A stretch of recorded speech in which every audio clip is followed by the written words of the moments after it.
Hello friends, कैसे आप सब। You are watching now my YouTube channel learn English with Narendra जूक। आज का हमारा टॉपिक है kinds of persons. English subject में कितने काइंड्स के पर्सन्स होते हैं। There are 3 kinds of persons in English. English subject में 3 काइंड्स के पर्सन्स होते हैं। पहला है फर्स्ट पर्सन। अब फर्स्ट पर्सन कौन होता है? स्पीकर बोलने वाला। जो व्यक्ति बोल रहा है वो फर्स्ट पर्सन है। अब मैं बोल रहा हूँ तो मैं क्या हूँ? First person. अब फर्स्ट पर्सन सिंगुलर भी हो सकता है और प्लूरल भी हो सकता है। जब एक व्यक्ति बोल रहा है तो आई यूज होता है, एक से ज़्यादा बोल रहे हैं तो वी होता है। जैसे एग्जाम्पल देखेंगे, आई एम स्पीकिंग, मैं अकेला व्यक्ति बोल रहा हूँ। वी आर स्पीकिंग, हम 2 बोल रहे हैं। आई एम राइटिंग, मैं अकेला लिख रहा हूँ। वी आर राइटिंग, हम सब बैठ के एक साथ लिख रहे हैं। तो कहने का मतलब फर्स्ट पर्सन में सिंगुलर और प्लूरल दोनों ही होते हैं। आमतौर पर हम सोचते हैं कि फर्स्ट पर्सन का मतलब तो एक व्यक्ति होता है, ऐसा नहीं है। अब दूसरी बात आती है लिसनर। जो फर्स्ट पर्सन ने बोला है, वो जिसने सुना है, वो सेकंड पर्सन होता है। अब सेकंड पर्सन में बात आती है यू एक व्यक्ति के लिए भी होता है और एक से ज्यादा के लिए भी यू होता है। जैसे यू गो देयर, आप वहां जाएं, तो एक व्यक्ति को हमने बोला तो सिंगुलर है, फिर भी ये यू यूज हुआ। और आप सब वहां जाएं, यू ऑल गो देयर, आप सब वहां जाएं। तो यहां पर भी आप देखेंगे कि यू ही दोनों कैटेगरी में, सिंगुलर और प्लूरल में, एक ही ये वर्ड है यू, जो सेकंड पर्सन है, वो यूज किया गया है। अब बात आती है थर्ड पर्सन कौन होता है। Whose talk is going on between first and second person is called third person। जो फर्स्ट पर्सन और सेकंड पर्सन के बीच में जिसके बारे में बात हो रही है उसको थर्ड पर्सन कहते हैं। अब थर्ड पर्सन हमारा सिंगुलर भी हो सकता है और प्लूरल भी। अब देखिए, जैसे he, she, it, any singular noun. Any singular noun का मतलब ही थर्ड पर्सन है, वह अच्छा लड़का है, इज ए गुड बॉय। तो मैं बोल रहा हूं, आप इस बात को सुन रहे हैं और हम ही की बात कर रहे हैं। तो ही की बात कर रहे हैं तो ये क्या है? हमारा थर्ड पर्सन। अब ये सिंगुलर भी है। एनी सिंगुलर नाउन की बात करेंगे तो जैसे राम अच्छा लड़का है, Ram is a good boy. तो मैं बोल रहा हूं, आप इसको सुन रहे हैं और राम की बात हो रही है, तो ये क्या है? हमारा थर्ड पर्सन है, राम। अब इट के विषय में जब हम प्रोनाउन के बारे में आगे पढ़ेंगे तो इसको अलग से डिस्कस करेंगे। अब बात आती है थर्ड पर्सन सिंगुलर भी हो गया, अब थर्ड पर्सन प्लूरल भी होता है।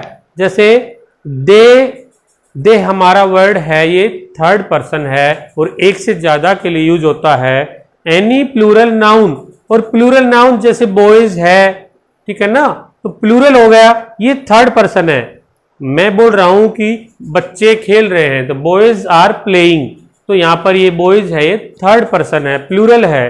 पीपल है, तो ये थर्ड पर्सन है। अब बात आती है कि थर्ड पर्सन में मेन जो हमारी धारणा है वो ये है कि थर्ड पर्सन में एक से ज्यादा व्यक्ति होते हैं, बहुत सारे व्यक्ति होते हैं, ऐसा नहीं है। थर्ड पर्सन में भी सिंगुलर भी होता है, जैसे ही है, सी है, कोई नेम है किसी का, सिंगुलर थर्ड पर्सन का। और प्लूरल में भी हमारा दे है, और जैसे बॉयज है, पीपल है, और एनी अदर प्लूरल नाउन जो है हमारे, वो भी थर्ड पर्सन में आते हैं। तो ये आई थिंक आपको क्लियर हुआ होगा। अब बात करते हैं हम इनके पॉजेसिव, सब्जेक्टिव और ऑब्जेक्टिव केसेस की बात करते हैं। जो देखिए इधर, सब्जेक्टिव केस का मतलब होता है, ये सब्जेक्ट वर्ड से बना है सब्जेक्टिव। तो सब्जेक्ट के रूप में जिस पर्सन का यूज होता है वो सब्जेक्टिव केस होता है। पॉजेसिव का मतलब होता है अधिकार दर्शाना, किसी चीज पर अधिकार दर्शाना। ऑब्जेक्टिव केस का मतलब होता है जो सेंटेंस के ऑब्जेक्ट के रूप में यूज हो। देखिए, जैसे सब्जेक्टिव केस में आई और वी के एग्जाम्पल हम देखेंगे। आई एम ए टीचर, तो आई है हमारा, आई वो हमारा सब्जेक्ट के रूप में आया है यहां पर।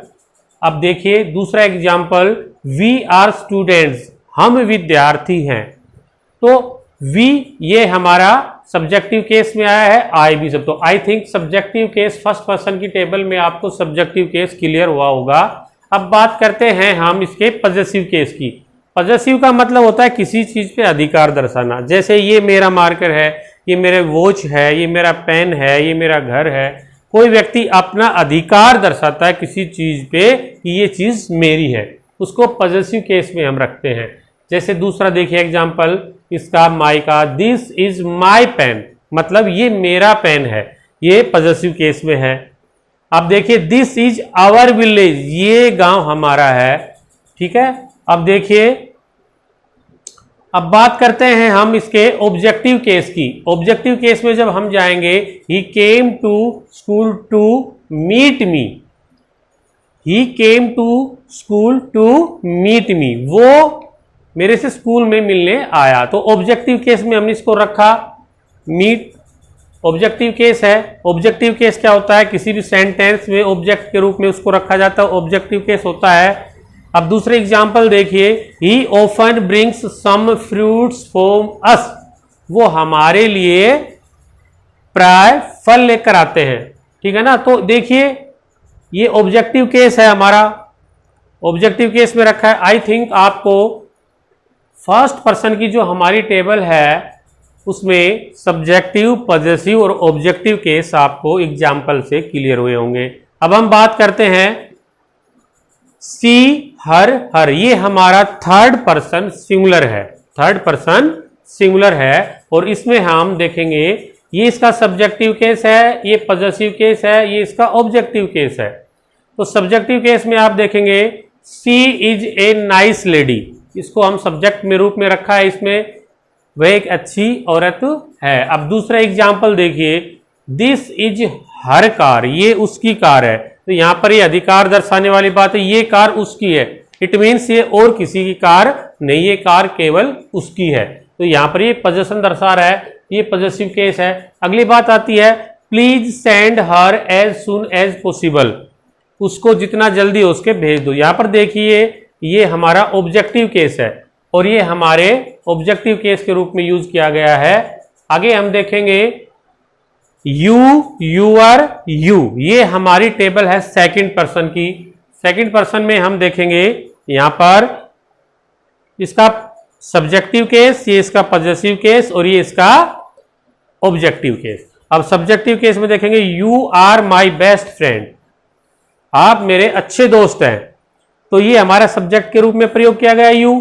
दूसरा देखिए पॉजेसिव केस में वही बात आती है, अधिकार दर्शाना, दिस इज योर पेन, ये आपका पेन है, मतलब ये और किसी का पेन नहीं है, केवल आपका पेन है। अब देखिए I came here to meet you, ये ऑब्जेक्टिव केस है, इसमें यू को हमने ऑब्जेक्टिव केस में रखा है, यहां पर हमने यू को सब्जेक्टिव केस में रखा है। तो सब्जेक्टिव और ऑब्जेक्टिव केस दोनों फॉर्म यू की यू होती हैं, लेकिन एग्जाम्पल के माध्यम से आपको पता चला होगा कि सब्जेक्टिव केस में ये यू आ रहा है, ऑब्जेक्टिव में यहां पर ये आ रहा है।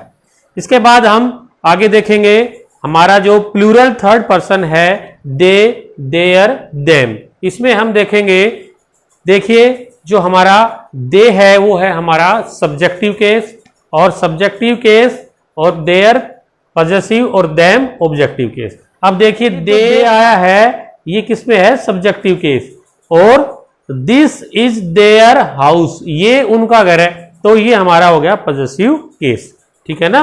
अब बात आती है इसके ऑब्जेक्टिव केस की, देम की, I came here to meet them. अब देखिए एक बात इसमें जो की पॉइंट है वो ये है कि सब्जेक्टिव केस को हम नॉमिनेटिव केस भी कहते हैं, इसको आपको याद रखना है। अब बात आती है हमारे थर्ड पर्सन, जैसे ही, हिज, हिम, इसकी आती थर्ड पर्सन है और सिंगुलर है ही। तो देखिए हमारा जो इसका सब्जेक्टिव केस है जिसको हम नॉमिनेटिव केस भी कहते हैं, subjective, he is a student, वो एक विद्यार्थी है। अब देखिए अगला जो इसका पॉजेसिव केस है, his, this is his book, ये उसकी पुस्तक है, ठीक है।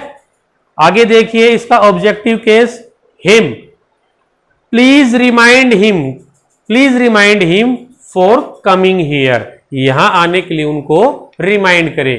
तो देखिए इसमें की पॉइंट हमारा निकल के आता है कि पॉजेसिव, ऑब्जेक्टिव, सब्जेक्टिव, इनके बारे में भी एग्जाम्पल हमने देखा कि जो एक ही फॉर्म है, जैसे ये है हमारी यू और यू, तो इनको ऑब्जेक्ट के रूप में कैसे रखते हैं, सब्जेक्ट के रूप में कैसे रखते हैं। आई थिंक आपको क्लियर हुआ होगा।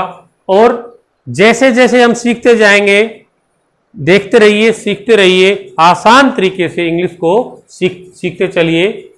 दूसरी बात मैं आपको बताना चाहूँगा कि इसको बिल्कुल इजी वे में लीजिए, आसान तरीके से लीजिए, ताकि आने वाले जो हमारे कॉन्सेप्ट हैं उसमें इसकी बहुत ज़्यादा ज़रूरत रहेगी। हमें बार बार इन चीज़ों का हमें प्रयोग करेंगे, बार बार हम सीखेंगे और देखेंगे कि इनसे हमें बहुत ज़्यादा हेल्प मिलेगी। अब एक की पॉइंट मैं आपको और बताता हूँ, जो हमारे ये आई, माई, मी, ये हमारे फर्स्ट, सेकंड, थर्ड पर्सन की जो जितनी भी टेबल हैं, ये एक स्पेशल कैटेगरी में आती है, ये प्रोनाउंस कैटेगरी में आती है। परंतु मैं यहाँ पर इसका डिस्कशन अलग से सेपरेट वीडियो में करेंगे, यहाँ पर इसकी चर्चा हम नहीं करेंगे, क्योंकि इसके कुछ हिडन पार्ट भी हैं। जैसे पॉजेसिव केस के साथ पॉजेसिव प्रोनाउन का एक अलग से भी कॉन्सेप्ट है, पॉजेसिव एडजेक्टिव का भी अलग से कॉन्सेप्ट है, तो उसमें हम देखेंगे और सीखेंगे कि इनमें डिफरेंस क्या होता है। तो आई थिंक आपको अच्छे से क्लियर हुआ होगा। फिर भी अगर आपको लगता है तो आगे के वीडियो में हम देखेंगे और डिस्कस करेंगे। सीखते रहिए, सुनते रहिए, देखते रहिए। Thank you. आज के लिए इतना ही।